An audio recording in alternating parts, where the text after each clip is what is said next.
ხდება ხოლმე შემთხვევები ცხოვრებაში, რომ ადამიანს ან გული მისდის, ან ცუდად ხდება და არ სუნთქავს და არ იცი ამ დროს რა გააკეთო და დახმარებას ესეთ დროს დიდი მნიშვნელობა აქვს, რადგან სიცოცხლე შეიძლება შეუნარჩუნო ადამიანს და ბევრ შემთხვევაში მართლაც ასეა, რომ პირველადი დახმარების ცოდნით სიცოცხლეს უნარჩუნებ ადამიანს და ეს ძალიან დიდი საქმეა.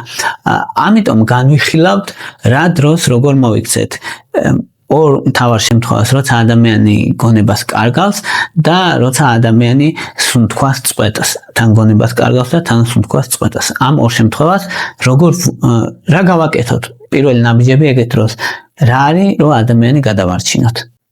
პირველ რიგში უნდა ვთქვათ, რომ უბრალო გულის წასვლა საშიში არ არის.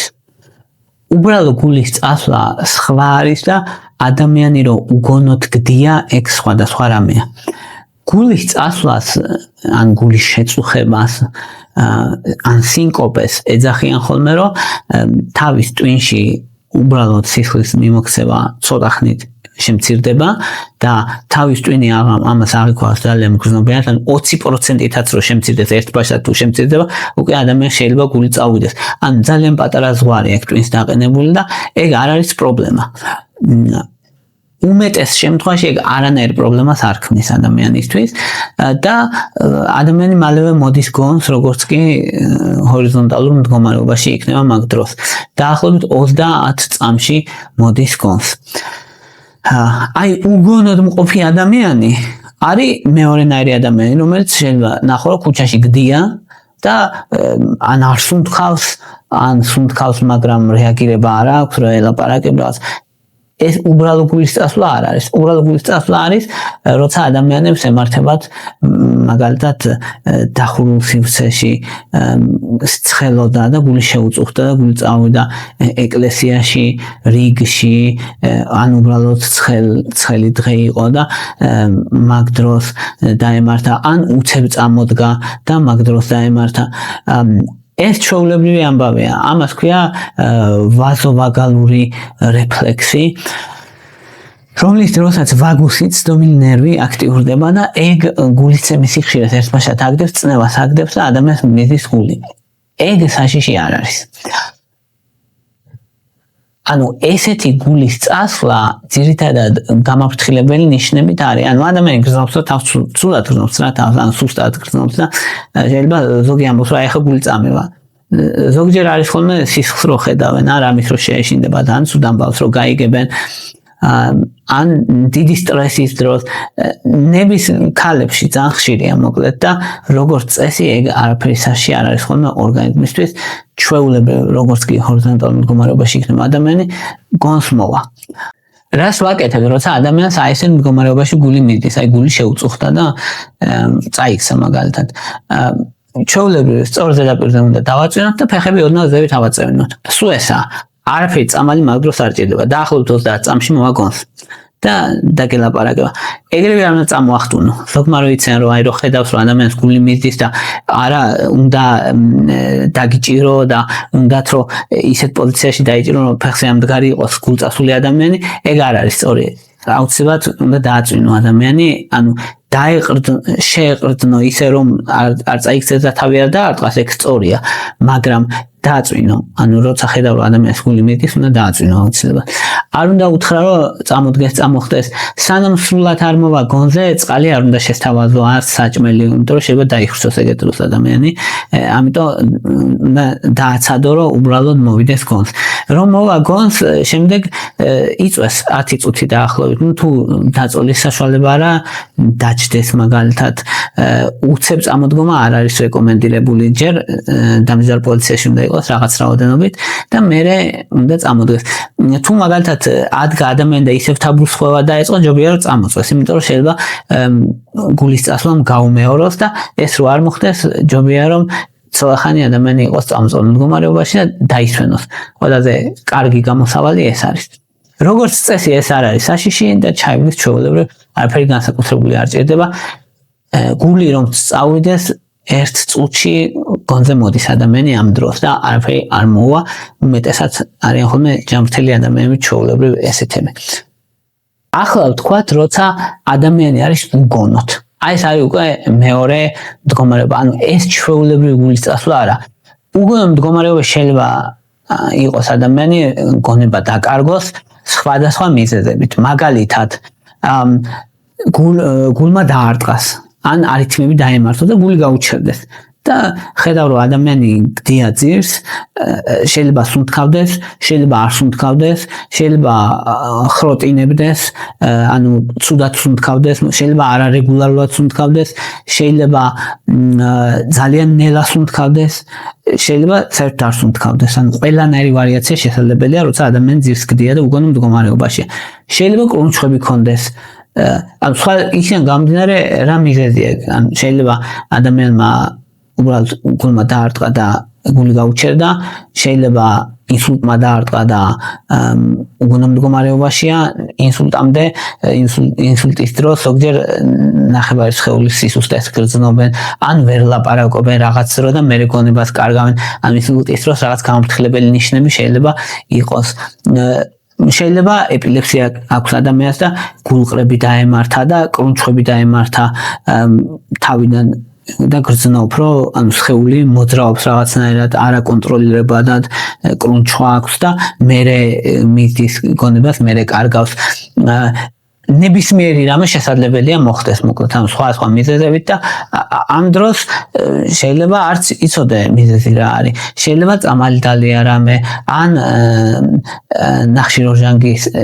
ნახშირის ან CO2 მოიწამლა მაგალითად, ან ალკოჰოლით, ან ნარკოტიკებით, მოკლედ ნებისმიერი რამე შესაძლებელია. უბრალოდ შენ იმ მომენტში რაც გაინტერესებს ორი რამე. ამ ადამიანს ეს ადამიანი რეაგირებს, პირველი რაც გაინტერესებს, რეაგირებს თუ არა რო ელაპარაკები და მეორე გაინტერესებს სუნთქავს თუ არ სუნთქავს. აი სულ ეს ორი რამეა რაც გაინტერესებს როგორც გამლერს. ეხლა თუ უნდა დაუყვირო, ანუ ხმაღლა უნდა უთხრა, ან ცოტა მხარზე შეგიძლია რომ შეაჯანჯღა რომ ხრით ოღონდ, ანუ ისე არ რომ რამე ატკინო, ადამიანს თავი არ არტყმევინო და რაღაც ეგეთი არ უნდა გაუკეთო. არც რომ შემოწყდა შუნება რომ იციან ხოლმე ლოყაში, ზოგმა იცის ხოლმე რაღაცა მკერდს გაუშიშვლებენ და რაღაც ჩქმეტენ და ეგენი სისულელები არც ეთიკურია და შეიძლება დააზიანო ადამიანი პირიქით. არ შეიძლება აზრიც არა აქვს, ანუ თუ ადამიანს უბრალოდ გული წავიდა, არანაირი შემორტყმა არ ჭირდება მას, მოვა გონს ეგრევე როგორც კი სისხლის მიგინება ტვინში აღდგება და ამას ვერ დააჩქარებს, ვერ შემორტყმა და ვერც ჩქმეტა და ვერაფერი და თუ ადამიანს გული გაუჩერდა კიდე გულს ვერ ამუშავებს, მით უმეტეს ვერც ჩქმეტა და ვერც ეგეთი რაღაცები. ამიტომ ეს ზედმეტი რაღაცები არაა საჭირო, მოკლედ ორი რამე შეიძლება გააკეთო, რომ ერთი დაელაპარაკო, დაუყვირო და მხრით შეარხიო, რომ გაიგო, რეაგირებს თუ არა შენზე და მეორე შემოწმო სუნთქვა. სუნთქვას როგორ ამოწმოთ? მუცელი და მკერდი მოძრაობს თუ არა? თუ ვიზუალურად არ მოძრაობს, თუ მოძრაობს, ხოლმე სუნთქავს რეგულარულად, ანუ 10 წამის განმავლობაში აკვირდები რეალურად სუნთქავს თუ არ რეგულარულად. თუ არ მოძრაობს, შეგიძლია რომ ყური მიუტანო პირთან ცხვირთან და ჰაერი გადის გამოდის, შედის თუ არ შედის, ეგ მოусმინო. ან ლოყა მიუტანო პირთან და ცხვირთან და იგრძნო ჰაერი გამოდის თუ არ გამოდის, ანუ სუნთქავს თუ არ სუნთქავს ეს ადამიანი. თუ იცი პულსის გაზომვა, პულსის მაშინ პულს სინჯავენ ხოლმე კისერზე, ანუ აქ საძილე არტერიის პულს სინჯავენ ხოლმე, მაგრამ თუ უბრალო თუ სამედიცინო პერსონალი არ ხარ, მოკლედ არ გჭირდება, დიდ არაფერს არ მოგიტანს ახლა პულსის ეს კი შეიძლება მიხვდე პულსი აქვს თუ არა ამ ადამიანს, მაგრამ ანუ სუნთქვა არის ხოლმე, სუნთქვა მიიჩნევა მოკლედ ნომერ პირველ ინდიკატორად და ნუ ეგ არის ყველაზე მთავარი. თუ 10 წამის განმავლობაში ან ადამიანი სუნთქავს ძალიან სუსტად, ან ადამიანი არა ბუნებრივად არ რეგულარულად სუნთქავს, ან საერთოდ არ სუნთქავს, ამ ყველაფერს მიიჩნევ როგორც არ სუნთქვათ და ამ დროს ჭირდება გულფილტვის რეანიმაცია. მაგასაც გეტყვით როგორაა, მაგრამ თუ სუნთქავს, ან მაგალითად ელაპარაკები არ ესმის, რეაქცია არ აქვს, მაგრამ სუნთქავს. ესეთ დროს რას ვაკეთებთ? ესეთ დროს პირველ რიგში უნდა დააწვინო სწორად. მერე ერთი ხელი უნდა აუწიო ესე შენსკენ რომელი ხელზე მაგალითად იქიდან მხრიდან გახარ შენ ერთ ხელი უნდა დაუწიო ესე მეორე ხელი უნდა დაუდო ლოკის ქვეშ და აი ეს ხელი რომელიც არის შენგან შორი ხელი რომელიც არის ამისი ფეხიც უნდა აუწიო ფეხი უნდა მოუხარო მუხლის სახსარში რომ იყოს მოხრილი და მე ამ ხელში და ფეხში მოკიდო და გადმოაბრუნო გვერდზე ისე რომ ეს ხელი ისევ ლოკის ქვეშ კონდეს ხელის ზურგით ეს და ამის მერე ან გვერდულ პოზიციაში უნდა მოათავსო. გვერდულ პოზიციაში რომ მოათავსებ, ესე ოღონდ გვერდულად იქნება განმოტრიალებული. ისე რომ მიწისკენ კონდეს თავი დახრილ, მიწას უყურებდეს, მიწისკენ იყურებოდეს ეს. ანუ ჰაერში აქეთ არ იყურებოდეს, მიწისკენ უნდა იყურებოდეს და თავი უნდა წამოუწიო. ანუ მიწისკენ იყურებოდეს და თან თავი უნდა წამოუწიო. თავი უნდა წამოუწიო, იმიტომ რომ ის უნთქოს, რომ ანუ ენა და ანუ ენის ძირმა არ დაფაროს სასუნთქი გლები და არ დაიხრჩოს ადამიანი, ამიტომ და მიწისკენ იმიტომ უნდა იყურებოდეს, რომ შეიძლება ან აღებინოს ან ნერწყვი არ გადაცდეს და არ დაიხრჩოს თავისივე ნერწყვით და ან ღებინების ნაღებინები მასა არ გადაცდეს და არ დაიხრჩოს და თუ კი მიწისკენ იყურება ჩამოვა ქვევით და მიწაზე დაიღრება ის რაც თუ აღებინებს. ამიტომ ეს არის და ამას ეძახიან აღმდგენ პოზიციას და ამ აღმდგენ პოზიციაში უნდა იყოს იმდენი ხანი რამდენი ხანიც დაჭირდება. სუნთქვა დროდადრო უნდა შეუმოწმორო სუნთქავს. ეგაა ძალიან მნიშვნელოვანი. დაახლოებით 15-20 წუთი ზოგჯერ ჭირდება, ზოგჯერ 30 წუთიც. თუ ადამიანს აქვს გულყრა და კრუნჩხვები თუ აქვს, კრუნჩხვების დროს არ არის საჭირო რამე გააკეთო, სანამ ადამიანი მოძრაობებს აკეთებს. სანამ ადამიანს კრუნჩხვა აქვს, არ არის საჭირო რომ თითები შეუყო პირში რომ ისა ენაზე არ იკბინოს, იმიტომ რომ ერთი შეიძლება რომ პირიქით კბილები დაუმტრიო მეორე შეიძლება პირიქით თითები მოგაჭამოს ადამიანმა ეგეთ დროს. ამიტომ შენთან მიიღო ტრავმა. არა, არც კოზის შეტენვა პირში, არაფრის შეტენვა არ არის რეკომენდირებული, მოკლედ ეგეთ დროს უნდა დააცადო, რომ კრუნჩხვა დამთავრდეს. თუ ხედავ რომ ადამიანი გდია და კრუნჩხვა თავის ქვეშ, ან შეიძლება გაიხადო ტანსაცმელი და ამოუდო თავის ქვეშ, ან თუ რამეა ბალიში ან რაღაცა ეგ ამოუდო, ან რამე რბილი, მოკლედ რომ თავი არ ურტყას რა ქვია, იმის მყარ ზედაპირს რომ თავის ტრავმა არ მიიღოს. ეგ მნიშვნელოვანია ძალიან. და გარშემო უნდა მოუთავისუფლო რამე თუკი ისეთი საგნებია რომელმაც შეიძლება დააზიანოს ან ცხელი საგანი ან ბასრი საგანი რომ დაზიანებები არ მიადგეს ადამიანს. ეგ არის ძალიან მნიშვნელოვანი. მოათავისუფლო იქაურობა, თავის ქვეშ რამე დაუდო და დააცადო რომ კრუნჩხვა დამთავრდეს. ეგ არის ყველაზე მნიშვნელოვანი რაც შეგვიძლია გააკეთო. მე აღმდგენ პოზიციაში ისევ ესე ხელს გააკეთებინებ, მეორე ხელს ესე ფეხს აწევინებ, გადმოატრიალებ რომ გვერდზე იწვეს. და თავს აწევინებ რომ ნორმალურად ისუნთქოს. დაელოდები რომ გონს მოვიდეს. გონს მოსვლის მერე ადამიანი შეიძლება იყოს დაბნეული, შეიძლება აგრესიული იყოს, შეიძლება ვერ იხსენებდეს რაღაცებს, შეიძლება რაღაც მომენტში ვერ პასუხობდეს კითხვებს. ჩვეულებრივია, უნდა ესაურო მშვიდად, მყარად ეგეთ დროს და შენ თუნ არ უნდა ჩავარდე პანიკაში მაგ დროს. ეხლა თუ ადამიანს თუ ხედავ რომ ადამიანს რაღაცა გაჭედილი და იხრჩობა, თუ ხედავ რა ხდება, შეიხედო უნდა პირში და თუ ხედავ რომ რამით არის სასუნთქი გლები დაწობილი, თითით შეიძლება ამოუღო. ან თუ ხედავ რომ ნაღებინებია, თითით გამოუწმინდო, ან მატერიით გამოუწმინდო. მაგრამ ისე რომ ანუ ბრმად თითები ჩაუყო და არ იცოდე რას აკეთებ, ეგ არ უნდა გაუკეთო ადამიანს, პირიქით შეიძლება დაუზიანო პირის ხრუ ან სასუნთქის სისტემა. ამიტომ ბრმად არ უნდა გააკეთო. თუ ხედავ რომ რაღაცა ფარავს რაღაცა გაჭედილი აქვს, თითით შეგიძლია ამოუღო, ოღონდ უნდა ხედავდე რას აკეთებ, ეგ მნიშვნელოვანი. ახლა თუ ადამიანი არ სუნთქავს, აი ეხა ეს ყველაფერი იყო თუ სუნთქავდა მაინც. თუ ადამიანი თან უგონოთა და თან არ სუნთქავს, ან აი ხროტინებს ისე, ან გული გაჩერებული პულსი არ აქვს და როცა პულსი არ აქვს, რა თქმა უნდა არ სუნთქავს ადამიანი მაშინ. ასეთ დროს ვაკეთებთ გულფილტვის რეანიმაციას, გულფილტვის მასაჟი ქვია.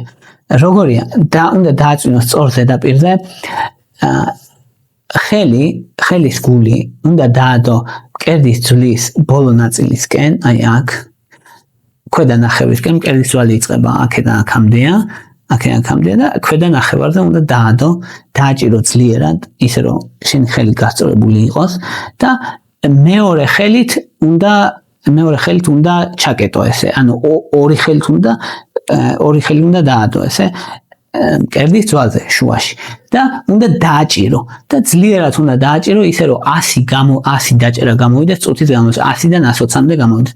ეს ემთხვევა დაახლოებით ჩქარი სიმღერის ბიტს, რამე რო წარმოიდგინე რომ აი ჩქარი ბიტი რასაც აქვს, ჩქარი ტემპი რასაც აქვს, ეგეთი სიმღერის ბიტს ემთხვევა დაახლოებით 100 ჯერ ესე გაკეთება. ანუ საკმაოდ ჩქარა უნდა გააკეთო. ოღონდ იმდენად ძალიან არ უნდა დააჭირო რომ მკერდის ძვალი ჩაუნტრიო, მაგრამ არც იმდენ სულքად არ უნდა გააკეთო, რომ გულმკერდის კომპრესია ვერ მოხდეს. დაახლოებით 5-6 სანტიმეტრით უნდა ჩაიწიოს გულმკერდმა ყოველი დაჭერის დროს და უნდა დააცადო, რომ აშვების მერე ისევ ამოვიდეს უკან.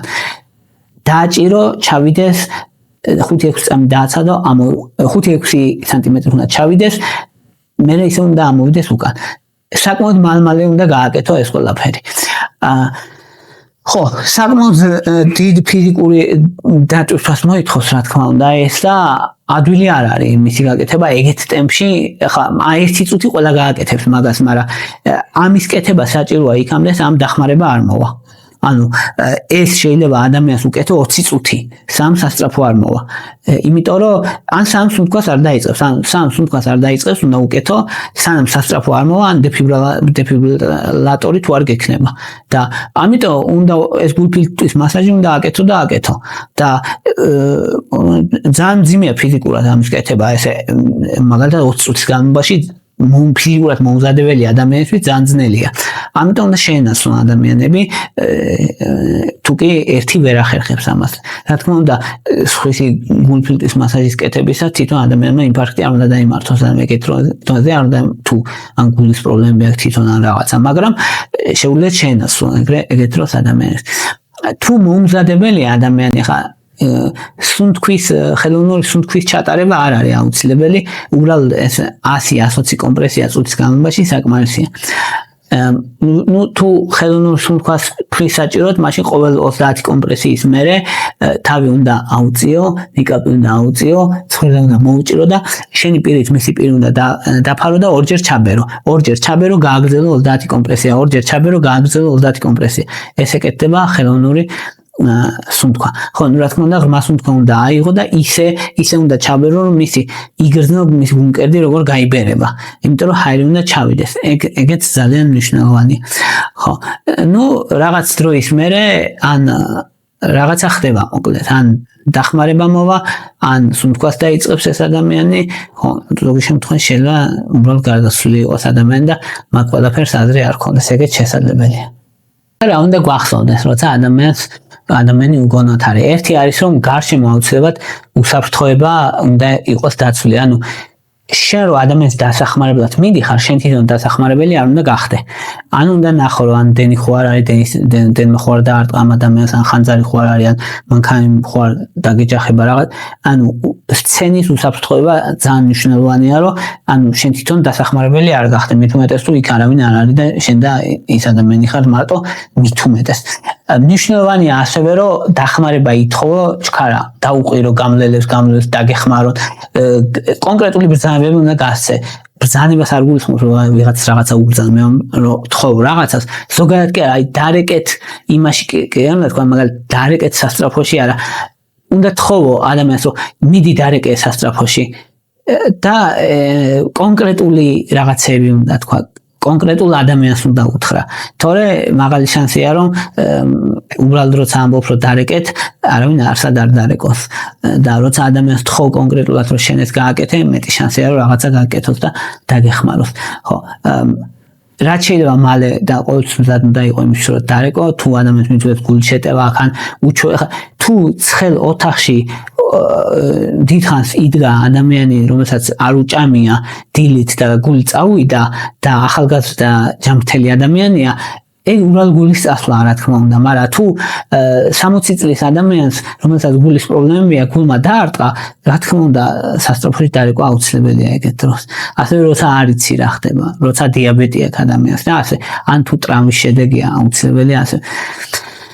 თავი ყოველთვის ჯობია სწორ ხაზზე იყოს და თავი იქით არ გადაუგრიხო, არ გადმოუგრიხო, მით უმეტეს თუ თავის ტრავმა ქონდა ადამიანს, თუ ადამიანი დაეცა მოტეხილობებზე და ეს თევზი უნდა შეამოწმო, რომ ნუ ხელს უნდა მოუსინჯო, რამე ხო არ მოტყდა, რაღაც ფიზიკური ტრავმა ხო არ აქვს, შენთან ტრავმა არ უნდა მიაყენო, რა თქმა უნდა.